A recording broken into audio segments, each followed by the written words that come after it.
ఈ అక్రమ రవాణా ద్వారా చైనాకు వెళ్తున్నటువంటి ఈ ఎర్ర చందనం దొంగల్ని తిరిగి భారతదేశానికి ఇచ్చేస్తున్నామని నేపాల్ మినిస్టర్ గోకుల్ ప్రసాద్ బస్కోట అనే అతను స్టేట్మెంట్ ఇచ్చాడు. దానికి సంబంధించినటువంటి పత్రికా కథనాలు ఇవి. దీన్ని సమర్థిస్తూ భారతదేశానికి సంబంధించి ద న్యూ ఇండియన్ ఎక్స్ప్రెస్ లో వచ్చినటువంటి కథనం, అదేవిధంగా ద టైమ్స్ ఆఫ్ ఇండియాలో వచ్చినటువంటి కథనం. పవన్ కళ్యాణ్ ఆరోపిస్తున్నట్లు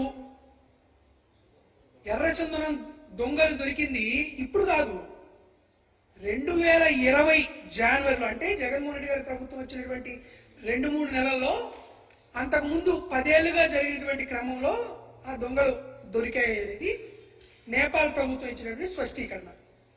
ఇప్పుడు ఈ పవన్ కళ్యాణ్ గారు ఏదో పెద్దిరెడ్డి గారు, మిథున్ రెడ్డి గారే అక్రమ రవాణా చేస్తున్నట్టే దొరికినట్లు ఒక అసత్య ప్రచారం, ఒక అభూత కల్పన చేస్తున్నాడు. దీనికి కూడా ఒక విషయం చెప్తానండి.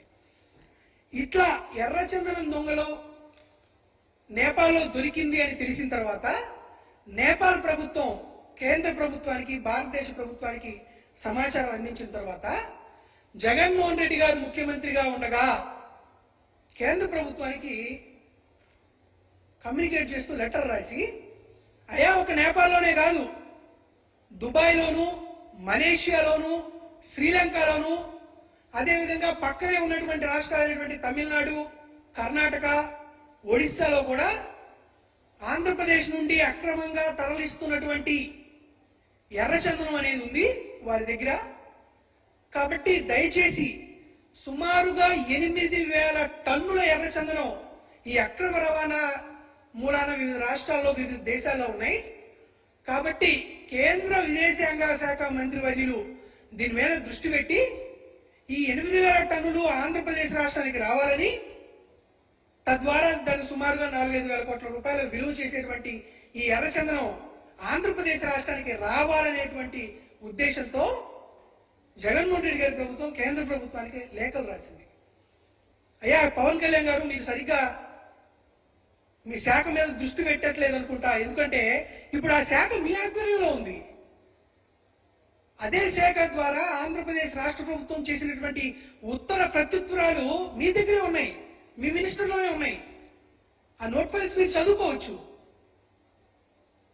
అక్కడే ఉన్నటువంటి పేపర్లని, కేంద్ర ప్రభుత్వానికి రాష్ట్ర ప్రభుత్వం రాసినటువంటి లెటర్లని మీరు అసలుకి పట్టించుకోకుండా, చదవకుండా ఇంటువంటి అజ్ఞాన ప్రదర్శన చేయడం అనేది మీ నైతికతకి భంగం వాటిల్లుతుందనే విషయాన్ని ఒకసారి గుర్తు చేసుకోమని చెప్తున్నాం. దాంతోపాటు నేపాల్లో పట్టుబడినటువంటి ఆ ఎర్రచందనం 173 టన్నుల ఎర్రచందనాన్ని తిరిగి తీసుకురావడానికి జగన్మోహన్ రెడ్డి గారి హయాంలోనే ఒక అధికారిక బృందం నేపాల్కి వెళ్ళి దాన్ని చెక్ చేసి అవి ఎర్రచందనం దొంగలే అని తేల్చి వారి దగ్గర నుండి ఆంధ్రప్రదేశ్ రాష్ట్ర ప్రభుత్వానికి తీసుకురావడానికి నేపాల్ ప్రభుత్వం దగ్గర 2 నెలల క్రితం, అంటే మా ప్రభుత్వం అధికారంలో ఉన్న మే నెలలోనే అనుమతులు తీసుకున్నాం. నేపాల్ ప్రభుత్వం కూడా అనుమతులు మంజూరు చేసింది.